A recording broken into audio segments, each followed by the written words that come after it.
post-fight wrap-up.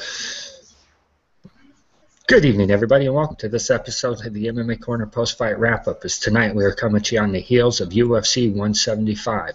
Tonight's episode is brought to you by BattleBomb, the only pain reliever with the knockout power. BattleBomb.com. Check them out. Audio for tonight's episode is powered by Soul.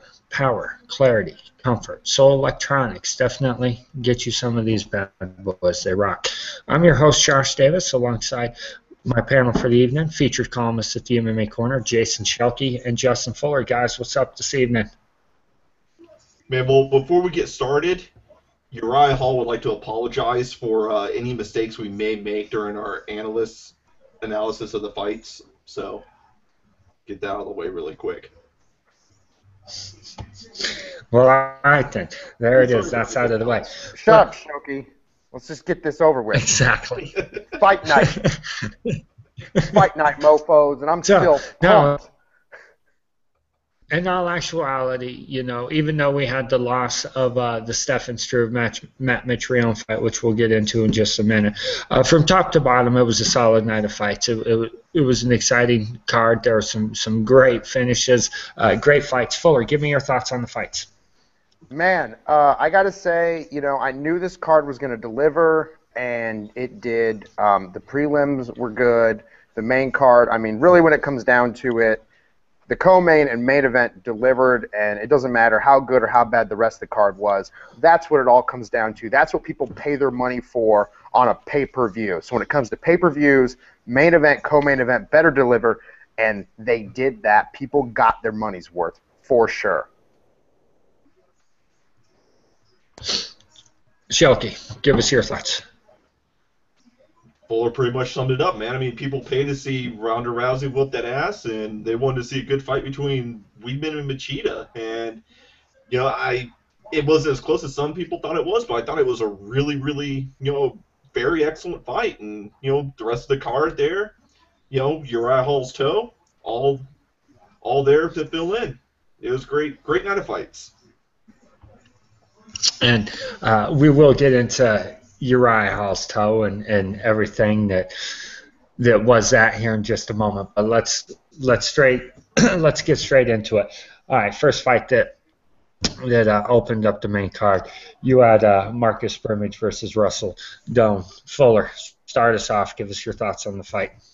You know, this is one that I think went the right way. Marcus Brimage did look good in his drop to bantamweight, and I'll say this, I'm Joe Rogan's biggest fan, but the commentary was definitely leaning a little bit favoring Brimage, and I think a lot of it had to do with, you know, that you know, there was a lot of questions going into this fight for him, but Doan definitely won that fight in my books. I thought he also looked good. And I think it was just overall a good fight to kick off the card. It was good back and forth action, and I'm satisfied with the decision. You know, while agreeing with Justin about Joe Rogan's cheerleading on the sidelines, I do think that Brimage deserved a decision here. Whoever scored it 30-27 for Doan, I think needs to. Well, we talk about that all the time. I don't need to go into that, but I think that his leg kicks played a really, really large role in the fight, and I think that they alone were enough to earn him the decision, which he didn't get. But, you know, I mean, that's why they always say don't leave it in the hands of the judges, because they're, you know, borderline, they're dumb.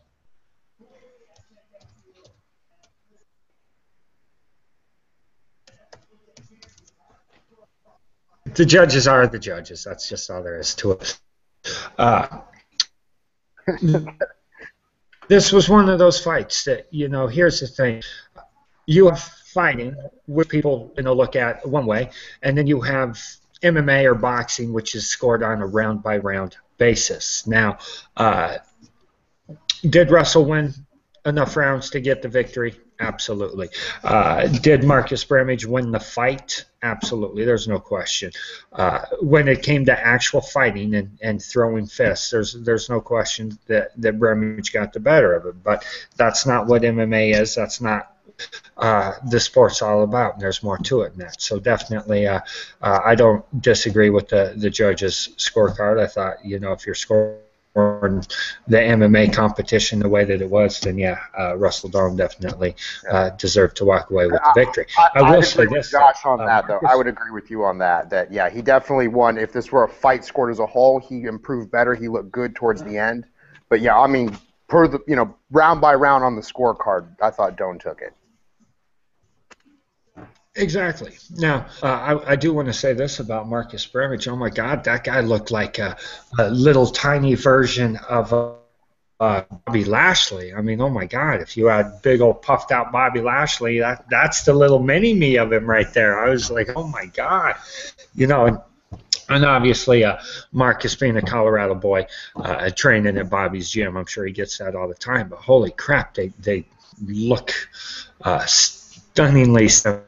Moving right along, Uriah Hall versus Thiago Santos. I'll let you start it off, Toll Boy. Give us your thoughts, Jason. Man, with everything that was going on about the commission protecting Stefan Struve, which I'm sure we'll get into a little bit more later, that was great. But I think that the performance of the night needs to go to Uriah Hall's corner for convincing the athletic commission that he came into the octagon with the bone sticking out of his toe already. That just drove me. I don't get that. That was just hilarious to me. But anyway, moving on, I mean, you got to give props to Uriah Hall. He did fight on with that broken toe. Somehow his corner, wouldn't let the doctor stop the fight or convinced him that it was a birth defect or whatever the case may be. And he came and brought the fight. And in true Uriah Hall fashion, during his post-fight interview, first words out of his mouth, sorry.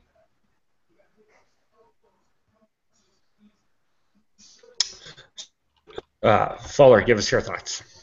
Yeah, I must say, Uriah Hall is always hot and cold. I mean, the way he was looking towards the end of that first round, I thought it was just only a matter of time until he got dialed in. So clearly that injury had a bigger impact than, he was obviously trying to let on to make sure that the officials and the doctors would let him keep fighting. So I'm not going to criticize him too much because it's like, the way he looked at the end of the fight when he got a chance to sit down, relax, and let it hit him, knowing that and the way he fought the last two rounds, that's some heart on that guy. That's some balls. And Thiago Santos is a tough mofo. And, I'm always a fan of his. And, man, that was just, I think, a good fight. That was a good back and forth. And I think it was just another good one to set up the co-main event. Yeah, it was a huge display of testicular fortitude and heart by Uriah Hall. There's no question about that. I mean, the guy's bone was sticking through his toe, and every time you plant, that had to hurt. And then he was continuing to throw kicks and all kinds of stuff. There's no question. I mean, the guy has huge balls. He's vicious, and no one's ever questioned his talent, and really no one's ever questioned his heart. We've always just questioned his mental capabilities because he has been kind of a head case. But he looked good tonight, and no, he, I think, showed a lot of people that, hey, I do know how to fight. I do belong here. So I look forward to seeing him again. I just, again, we'll always question what his mental status is, but he's got two giant cow-sized testicles, that's for damn sure. All right, moving on. And what should have been the third fight of the night, Stefan Struve versus Matt Mitrione. Obviously, everyone who watched the pay-per-view knows this. Anyone who didn't, this fight was pulled due to Stefan's health injuries. Apparently, he had a fainting spell and his heart was beating rapidly, and doctors decided that it was in his best interest not to compete tonight. So let me ask you guys this. Should the UFC rebook this fight? Should they find new opponents for both of these guys? Briefly, tell me what you guys think. Let's start with you, Fuller. I'm not sure if they necessarily need to rebook this fight or not. I think let's see what happens. Let Struve go in and get a full workup. He previously was diagnosed with the enlarged heart, and he had the bicuspid aortic valve, which can cause all kinds of problems. Generally can go without complication, but, when you're a top-level mixed martial artist, who knows what's going on with your heart down there, and you're put into the stress. So, I don't think Mitrione should wait for Struve for this fight, but this was definitely a big fight, and, I think there's a lot of interesting fights in this division for anyone, really. So I think the sooner we can get either of them in there, the better. Shelky. Yeah, I second that, but first and foremost, you need to make sure that everything's right with Stefan Struve before, booking him for any more fights, especially coming off of that, all the health concerns that he had been having in his first fight back. To have this happen, it's kind of scary, and so, definitely make sure that he's right and get Mitrione in there, as soon as possible. But to the UFC's, for them, they're both paying Struve and Mitrione their show and win bonuses, so I think that's big show class on their behalf. Well, the UFC tends to take care of their fighters in these types of situations, and it was through no fault of their own. Both guys prepared, both guys made weight, they did everything that they were supposed to do. Unfortunately, things like this happen, and that's one of the things we saw tonight. I will say this: better it happened in the back than right before or in the middle of the fight, because who knows what's going on with Stefan. So we definitely want to get him checked out, get him healthy and all that kind of stuff. And I agree. Let's get Mitrione back in as quickly as possible, because he's probably fighting for his jobs. Co-main event, the ass whooping that it was, Ronda Rousey versus Alexis Davis. Shelky, start us off on this. Man, but there's really not much to talk about. Rousey went in there, she, did her thing. She landed a punch, landed the knee, flipped her over, landed about 10 more punches that split open a gash about 1.5 inches long on her knuckle. I mean, she went in there and she proved why she's a women amongst girls in the division. There's, until Kat gets healthy and can compete with Rousey, Rousey has no competition in the division unless, by some miracle, her hand heals and she can take on Chad Mendez at UFC 176. That's the best competition there is for her at the moment. And not to take anything away from Alexis Davis, she's a great fighter, but that just shows how great Ronda Rousey is and how far above everybody else she is in the division. Fuller, give us your thoughts. I think what we're seeing here that a lot of people don't realize is, like, and I've been saying this for a while, there's these women in the division or in the sport who've been doing this a long time and they feel like they paid their dues. I mean, but they were doing this when there was no money, when, there was no television deal.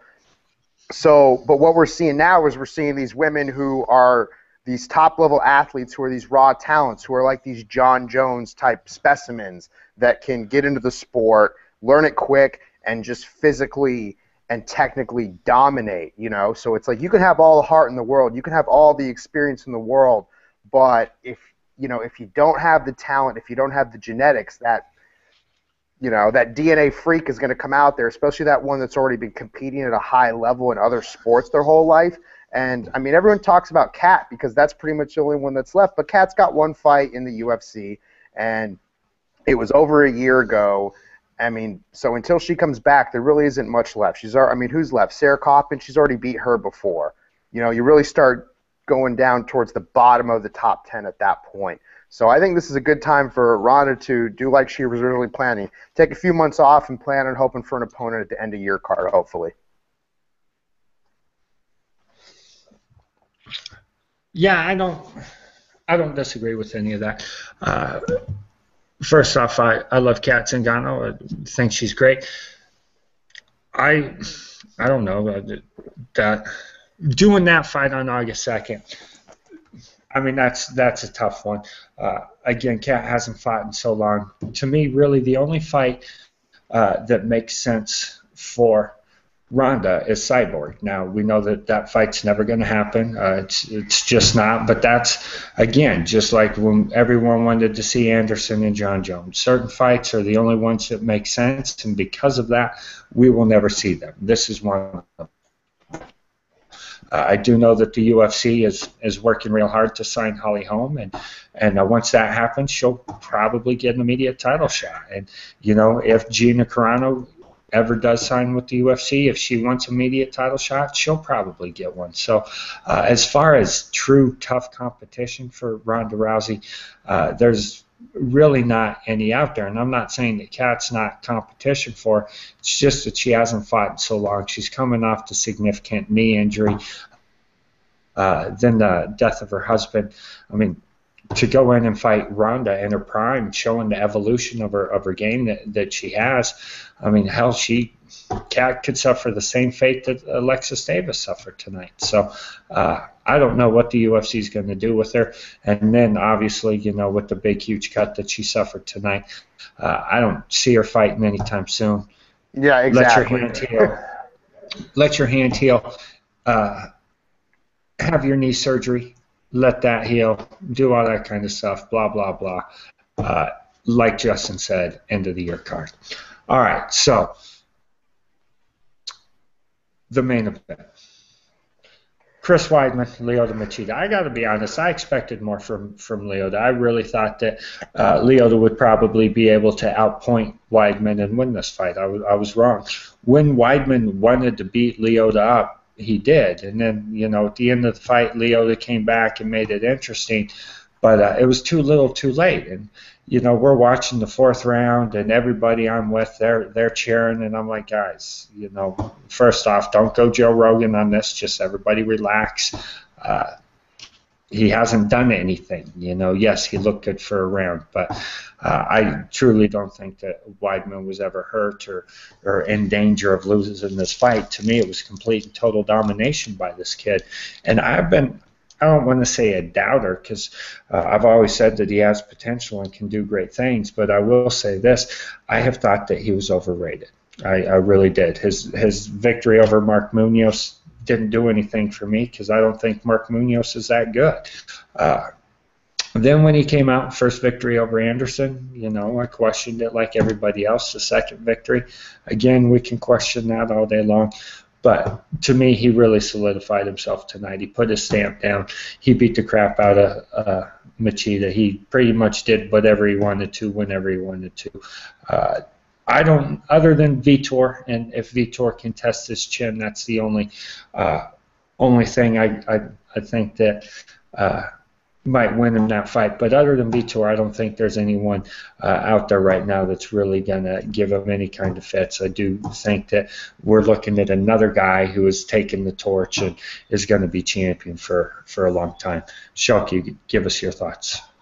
You know, I picked Machida to win this fight. I thought that his counter-striking was going to be a perfect foil to Weidman's come-straight-ahead style, and I thought his takedown defense would be enough to let him utilize his counter-striking ability.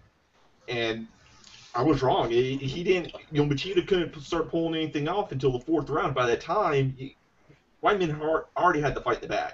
It was already done and over with. You know, Machida needed a knockout, and it was pretty evident by the punches he landed that it wasn't going to happen. Just no way. But as far as you say, as far as where, you know, Weidman stands in the division, I'm right there with you. I don't think that there's anybody in the division currently that can beat him. Now, I'm not going to say anything, but say, you know, if this Nick Diaz-Anderson Silva fight match arises and Nick Diaz does his thing, I would like to see him fight Chris Weidman. But, I mean, that's looking way down the road, you know. There's too many contenders in that division for that to happen, man. Yeah, I'm just saying, that's looking way down the road, but with as dominant as Chris Weidman's looked, I think that's, you know, we need to, you know, whenever I look at his future, I look more long-sighted than near-sighted, because I think that, you know, he's a man amongst boys right now. I don't think that there's anybody that can touch him. You know, I'm real quickly before I pass it over to Fuller. Hold on, Justin. Hold on, real quickly before I pass it over to Fuller. I'm looking at light heavyweight, or I'm sorry, the middleweight rankings right now, and obviously they have Anderson ranked. We're not seeing that fight. Then there's Vitor. He just whooped on Machida. Jacare maybe, but I just don't think Jacare has the striking that he would need to win that fight. Rockhold, I don't think offers Weidman anything. Kennedy, nothing. Musasi, nothing. Bisbay, nothing. Dalloway, nothing. Costa, nothing. And then, we get into guys like Yoel Romero and Francis Garma. There's, like Shoki just said, I don't think there's a guy in the division that is able to compete with Weidman right now. I think, unfortunately, for the fans, we're going to be in for some boring middleweight title fights because he's going to be whooping on fools. Fuller, give us your thoughts. Well, even if he does just steamroll those guys, it doesn't mean they're going to be boring. I mean, Anderson Silva was steamrolling guys from years, and he only had the 2 boring fights that were really because he wanted to make them boring. Thales Leites and Damian Maia. He's got to deal with Vitor, and I pick Weidman over Vitor, but I think Jacare is going to give him a lot of problems, and surprisingly so will Tim Kennedy. And I've never been the biggest fan of Tim Kennedy, but he came around in my books. As far as this fight goes that we just saw, I was hoping Machida was going to do what he usually does and start picking up the pace in the 3rd round, which means 5 rounds would favor him. He didn't really do that till the 4th round. But one thing is probably why your friends were cheering. It's not that, we thought he was going to pull out the decision after 5 rounds, but the one thing Machida was doing in the 4th and 5th round the whole time was looking for the finish. And, props on that. And, she can sit there and say, well, he was wearing those punches and they weren't doing anything. You can't say those weren't doing anything, unless you eat 1 or 2. Weidman doesn't even remember whether or not, they hurt or not. I think I'm kind of like you in that I've been a bit of a critic of his. I don't like to use the word overrated just because of the negative connotations it has, but I definitely think he was accelerated to his contendership. And there was some things maybe other people saw that I didn't, but this is the best Chris Weidman I've seen yet, and he has been improving, which impresses me, and he may very well have this crown for the next 5 years. I'm not going to go out and it's possible. I don't, there's still a couple more things I want to see from him, but he definitely has the tool to do it. I think part of what I realized tonight was that he's like a robot, and Ray Longo's in his head, and he just does what he's told, and he does it well. There's no resistance, so it's like Ray Longo found the perfect pupil to just control and turn into the champion that he wanted. No, you're right about that. That's pretty much it. And we probably need to check him for a microchipped earpiece. He's giving them real-time instructions. But no. In all seriousness, I don't know who's going to beat Weidman anytime soon. I do think he's a step above everybody, but this is why people fight. We've seen great upsets before. That's why everyone wants to see these fights happen. But I do think as he continues to reach his potential, we are truly going to see a very dominant fighter because, for most of the fight tonight, he did make Lyoto look silly, and obviously that's not an easy thing to do. And I don't know. Like I said, overrated. It's a tough statement to use, but I was not a firm believer. I didn't think that he had done anything, and now he has. He's proven himself, and I certainly think he's legit. So that's going to do it for this show. Final thoughts, Shoki. Tonight was a good night of fights, and then tomorrow night we have the Ghost of MMA Past coming up. We got BJ Penn and Frankie Edgar fighting again. So, tonight we got to see the future of the sport. Tomorrow we get to see the past of the sport. It's a great weekend. Fuller. I agree. We missed out on the heavyweight sluggers tonight and return of Stefan Struve, which broke my heart, but hopefully his heart isn't broken.